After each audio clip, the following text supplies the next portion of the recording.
Did you know that Jean Grey has a powerful twisted clone who nearly destroyed the X-Men? Meet Madelyne Pryor, a character filled with tragedy, betrayal, and godlike powers that rival the Phoenix Force.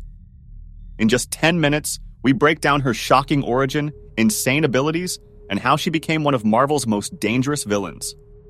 In the 1980s, the X-Men faced a devastating loss when their original teammate, Jean Grey, perished in the infamous Dark Phoenix saga.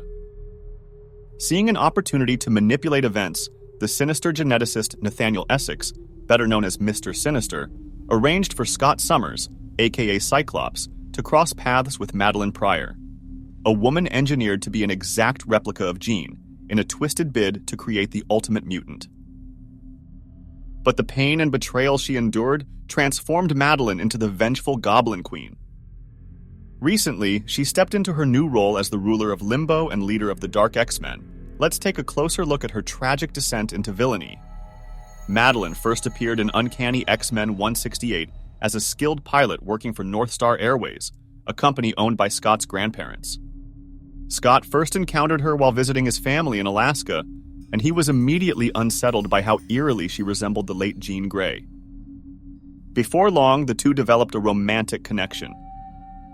But even as his feelings for her deepened, Scott couldn't shake the nagging suspicion that she might actually be Jean brought back to life, or even the Phoenix itself.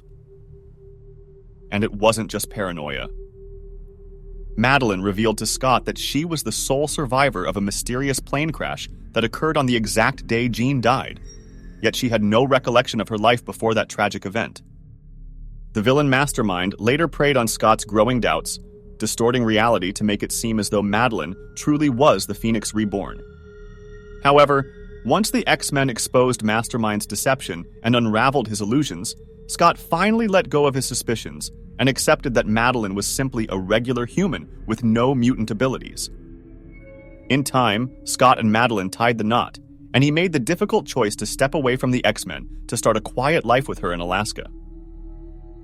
Adventure had a way of finding them, and for a brief time, Madelyne adopted the superhero name Anodyne after Loki granted her the extraordinary ability to heal others.